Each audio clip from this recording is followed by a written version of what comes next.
প্রতি বছর ভারতবর্ষে বিভিন্ন রোগের কারণে মানুষের মৃত্যু হয়। তার মধ্যে আত্মহত্যা আছে, অবসাদজনিত রোগ আছে, তেমনকি দুর্ঘটনা আছে, বয়সজনিত কারণে মানুষ মারা যায়। কিন্তু এই কথাটা কেউ জানে না যে এমন একটা রোগ আছে যেই রোগের কারণে মানুষ অন্ধ হয়ে যায়, এবং অন্ধ হয়ে যাওয়াটাও কিন্তু মানুষের মৃত্যুরই সমান। আজকে যে জিনিসটা নিয়ে আলোচনা করব সেটা কিন্তু চোখের অন্ধত্বের একটা সাইলেন্ট কিলার, এবং ভারতবর্ষে প্রতিনিয়ত যত পরিমাণ মানুষ অন্ধ হয়, শুধুমাত্র ভারতবর্ষ কেন, মিডল ইস্ট এশিয়ার যে কোনো প্রান্তে আপনি যদি যান, সেখানে মানুষের যে ব্লাইন্ডনেসের রেট, সেটা কার কারণে হয়ে থাকে? সেখানে কিন্তু ছানি মানে ক্যাট্রাক্ট অথবা অন্য কোনো রোগের কিন্তু নাম পাবেন না। সেখানে এমন একটা রোগের নাম পাবেন যে রোগটা হয়তো এর আগে আপনি কোনোদিনও শোনেননি। তা ভিডিওটাকে কোনোভাবে স্কিপ না করে চলুন জেনে নেওয়া যাক সেই রোগের ব্যাপারে। হাই, আমি সবিতাব্রত পাঁজা, আমি একজন অপটোমেট্রিস্ট, এবং আমি আপনাকে আজ সচেতন করব সেই রোগটার ব্যাপারে। সেই রোগটার নাম হলো ডায়াবেটিক রেটিনোপ্যাথি। নাম শুনেই বুঝতে পারছেন রোগটা কেন হয়। তো আজকে আমরা এই ভিডিওর মাধ্যমে জেনে নেব রোগটার কারণ, রোগটার লক্ষণ এবং রোগটার প্রকারভেদ ও তার প্রতিকার সম্বন্ধে।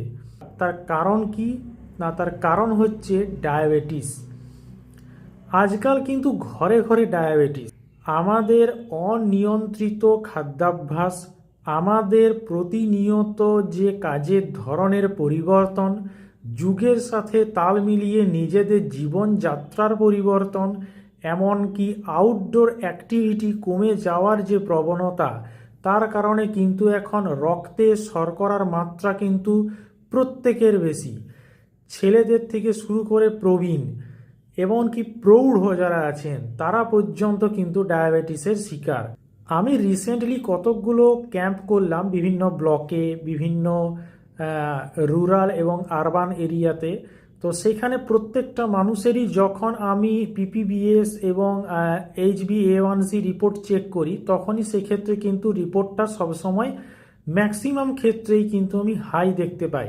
তো সেক্ষেত্রে তারা বলেন যে হ্যাঁ, তাদের কিন্তু ডায়াবেটিস আছে। কারুর দীর্ঘদিন ধরে ডায়াবেটিস, কারুর রিসেন্টলি ধরা পড়েছে, কেউ আগে হয়তো জানতো না, কোনো একটা অপারেশন বা কোনো কিছুর কারণে টেস্ট করাতে গিয়ে তারা জানতে পেরেছেন যে তাদের ডায়াবেটিস আছে। তো এই যে একটা না জানা যে তাদের ডায়াবেটিস আছে কি না, অথবা যাদের দীর্ঘদিন ধরে ডায়াবেটিস থাকার পরেও তারা সেই ব্যাপারে কোনো রকমভাবে কর্ণপাত না করে তারা কিন্তু যে এটা অনিয়ন্ত্রিত জীবনযাপন করছেন, তারা প্রত্যেকেই কিন্তু এই রোগের বিপদ সীমায় আছেন। তার প্রধান কি কি লক্ষণ দেখা যেতে পারে? রোগটার ক্ষেত্রে প্রথমত যেটা দেখা যায় সেটা হলো চোখের সামনে মাকড়সার জালের মতন দেখতে পাবেন, অথবা কালো মাছির মতন কিছু উড়ছে বলে মনে হতে পারে, অথবা মনে হতে পারে যে চোখের সামনে একটা কুয়াশার মতন একটা ঘনীভূত ভাব, অথবা চোখের সামনে সমস্ত কিছুই আঁকা বাঁকা লেখা বা ঝাপসা দেখা। যদি এই রোগটা ক্রমাগত আপনার বিপদসীমার বাইরে চলে যায়, তাহলে কিন্তু লাস্ট পর্যায়ে গিয়ে এটা রেটিনার পর্দা ছিঁড়ে গিয়ে সম্পূর্ণরূপে অন্ধত্ব নিয়ে আসতে পারে। রোগটার প্রকারভেদ সম্পর্কে, এই রোগটা প্রধানত 4টা প্রকার আছে। এটাকে আমরা ধাপে ধাপে বিশ্লেষণ করব। প্রথমত, এই রোগটা যখন হয় তখন তাকে বলা হয় মাইল্ড নন প্রলিফারেটিভ ডায়াবেটিক রেটিনোপ্যাথি, অর্থাৎ এই রোগটার সেই সময়তে চোখের ভিতরের যে রক্তনালীগুলো আছে সেই রক্তনালীতে মাইক্রো অ্যানিউরিজম তৈরি হয়। তারপরে সেই স্টেজটা ক্রস করে সেটা প্রবেশ করে মডারেট নন প্রলিফারেটিভ ডায়াবেটিক রেটিনোপ্যাথি। সেক্ষেত্রে যে রক্তনালীগুলো চোখের ভিতরে আছে, সেই রক্তনালীর যে স্তর, সেই স্তর থেকে কিন্তু লিকুইড বাইরে বেরিয়ে আসতে শুরু করে এবং রেটিনার ভিতরে জল জমে বা রেটিনা ধীরে ধীরে ফুলে যায়, বা যেটাকে আমরা বলি ম্যাকিউলা। সে ম্যাকিউলাতে কিন্তু ইডিমা ফর্মেশন হয়। থার্ড স্টেজ হচ্ছে গিয়ে সেভিয়ার নন প্রলিফারেটিভ ডায়াবেটিক রেটিনোপ্যাথি। সেক্ষেত্রে রক্তনালী ফেটে যায়, ফেটে গিয়ে ধীরে ধীরে সেক্ষেত্রে রক্ত প্রবাহিত হতে শুরু করে। তখন আমরা সেখানে লিখি ডট অ্যান্ড ব্লট হ্যামারেজ, এটা কিন্তু লক্ষ্য করা যায়। এবং তার সাথে সাথে এক্সুডেটস লক্ষ্য করা যায়, এটাও কিন্তু ডক্টরবাবুরা আপনাদেরকে বলে থাকতে পারেন। আর তার লাস্ট স্টেজ হলো প্রলিফারেটিভ ডায়াবেটিক রেটিনোপ্যাথি, অর্থাৎ সেক্ষেত্রে সম্পূর্ণরূপে রক্তবাহিকা ফেটে গিয়ে আপনার চোখের ভিতরে সেভিয়ার ব্লিডিং তৈরি করে এবং সেটাকে আমরা বলি ফ্লেম শেপড হ্যামারেজ। তার সাথে সাথে নতুন রক্তনালীও চোখের ভিতরে তৈরি হয়ে যায়, যেখান থেকেও রক্তক্ষরণ হয়। এইটা হলো এর 4টা পরবর্তী স্টেজ। এখন আমরা আলোচনা করব এই রোগটা কাদের ক্ষেত্রে বেশি হওয়ার প্রবণতা আছে। যে সমস্ত মানুষদের দীর্ঘদিন ধরে ডায়াবেটিস আছে এবং যারা ইনসুলিন নেন, ইনসুলিন নেওয়া মানুষদের কিন্তু রিস্ক ফ্যাক্টর অনেক বেশি।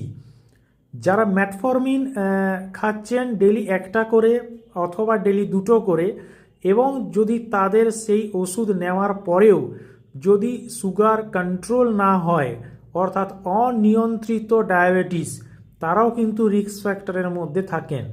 যারা নিয়মিত ধূমপান করেন, যারা নিয়মিত অ্যালকোহল কনজিউম করেন, যাদের লাইফস্টাইলের ভিতরে প্রচুর পরিমাণে ফাস্ট ফুড অথবা শর্করা জাতীয় খাদ্যের পরিমাণ বেশি, তারাও কিন্তু এই রোগের রিস্ক ফ্যাক্টরের ভিতরে আছেন।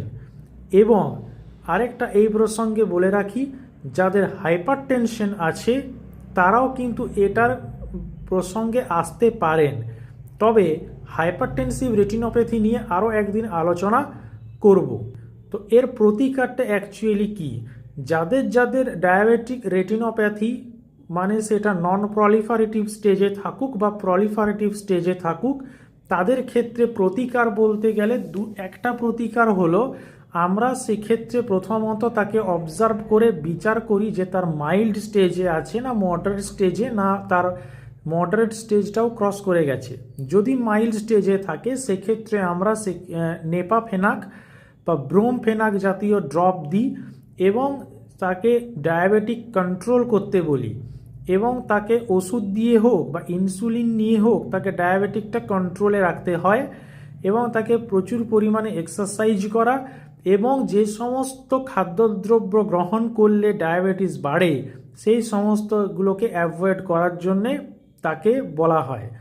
তারপরে যদি তার দেখা যায় যে মডারেট বা সেভিয়ার ফরমেশনের ভিতরে তার ডায়াবেটিক রেটিনোপ্যাথি চলে গেছে, তখন সেক্ষেত্রে আমরা তাকে ইনজেকশন দেওয়ার একটা কথা বলে থাকি। সেই ইনজেকশনটার নাম হলো অ্যান্টি-VEGF, যার ফুল ফর্ম হলো ভেনাস এফেক্টিভ গ্রোথ ফ্যাক্টর। এই যে আমাদের ডায়াবেটিক রেটিনোপ্যাথি হওয়ার কারণে চোখের ভিতরে একটা রক্তনালী তৈরি হওয়া, রক্তনালী ফেটে যাওয়া, ভিতরে একটা রক্তপাত হওয়া বা ব্লিডিং হওয়া, এই সমস্ত যে প্রবণতাগুলো থাকে সেগুলোর থেকে এই ইনজেকশন তাকে রক্ষা করে। এর আবার কিছু কিছু সেটিং আছে, কেউ 3টে দেন, কেউ 1টা নেন, কেউ 2টো, এরকম করে দেওয়া হয়। যদি কারো অতিরিক্ত পরিমাণে চোখের ভিতরে রক্তক্ষরণ হয়ে থাকে সেক্ষেত্রে আমরা তাকে লেজার দিয়ে থাকি, যাকে আমরা বলি PRP লেজার বা প্যান রেটিনাল ফটোকোয়াগুলেশন লেজার দেওয়া হয়, এবং তার যে সমস্ত রক্তবাহিকাগুলোর থেকে রক্ত প্রবাহিত হওয়ার কারণে তার প্রবলেম ক্রিয়েট হয়েছে সেই সমস্ত রক্তবাহিকাগুলোকে পার্মানেন্টলি সিল করার একটা প্রক্রিয়া আমরা করে থাকি। ডায়াবেটিক রেটিনোপ্যাথি কারুর চোখে হয়েছে কি না সেটা বুঝবো কী করে? কোনো একটা চোখের হসপিটালে যাবেন, বা গভর্নমেন্ট হোক নন গভর্নমেন্ট হোক, যেখানে অপথ্যালমোলজি ডিপার্টমেন্ট আছে সেখানে যাবেন, চোখের ভিতরে ড্রপ দেওয়া হবে। ড্রপ দেওয়ার পরে চোখের মণি বড় করে ডিরেক্ট অপথ্যালমোস্কোপ বা ইনডাইরেক্ট অপথ্যালমোস্কোপের দ্বারা আপনার সম্পূর্ণ ম্যাকিউলা সেটাকে এক্সামিনেশন করা হবে। তারপরে তিনি বলবেন যে সেখানে হ্যামারেজ আছে না আপনার ডায়াবেটিক রেটিনোপ্যাথির কোনো সিমটমস সেখানে দেখা যাচ্ছে কি না, প্রথমত। দ্বিতীয়ত, যদি ফান্ডাস এক্সামিনেশন করার পরে সেখানে কোনো কিছু অ্যাবনর্মালিটি ধরা পড়ে সেক্ষেত্রে আমরা ফান্ডাস্কোপি করে আমরা সেখানে একটা ফটো বার করি এবং সেখানে আপনাকে ভালো করে বোঝানো হবে যে কি প্রবলেম হলো। তৃতীয়ত, OCT বলে একটা টেস্ট হয়, অপটিক্যাল কোহেরেন্স টোমোগ্রাফি। তার মাধ্যমে বোঝা যায় যে আপনার রেটিনার কোন কোন এরিয়াতে জল জমেছে বা রেটিনার বা ম্যাকিউলার কোন কোন রিজিয়নগুলো ফুলে গেছে, সেগুলো সেখানে আপনাকে দেখানো হবে এবং রেটিনার যে সমস্ত জায়গাতে প্রবলেম আছে সেগুলো ভালো করে আইডেন্টিফাই করে দেওয়া হবে। চতুর্থত যে টেস্টটা করা হয় সেটা হলো FFA, অর্থাৎ ফান্ডাস ফ্লুরোসেন্ট অ্যাঞ্জিওগ্রাফি।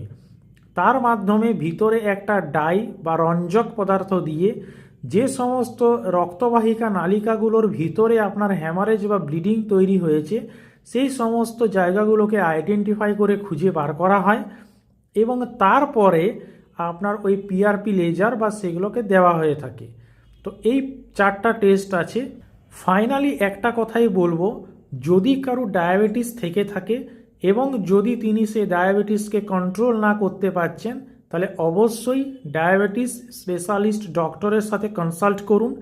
প্রতি মাসে একবার করে অন্ততপক্ষে ফান্ডাস্কোপি গিয়ে দেখি বা ফান্ডাস্কোপি টেস্ট করে নিজের চোখের রেটিনা ঠিক আছে কিনা বা আপনি ডায়াবেটিক রেটিনোপ্যাথি আক্রান্ত কিনা সেটাকে টেস্ট করুন।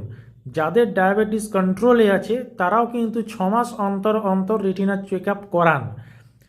এই রোগটা হলে প্রথমত এই মাইল্ড স্টেজে কোনো লক্ষণ সেভাবে দেখা যায় না, অর্থাৎ সাইলেন্টলি ভিতরে ভিতরে এই রোগটা কিন্তু চোখের রেটিনাকে মারাত্মকভাবে ক্ষতিগ্রস্ত করে। যখন এর লক্ষণ প্রকাশ পায় তখন সেভাবে আর কোনো কিছু করার থাকে না। এই রিকোয়েস্টটুকু আপনাদেরকে করলাম। ভালো থাকবেন, সুস্থ থাকবেন, ধন্যবাদ।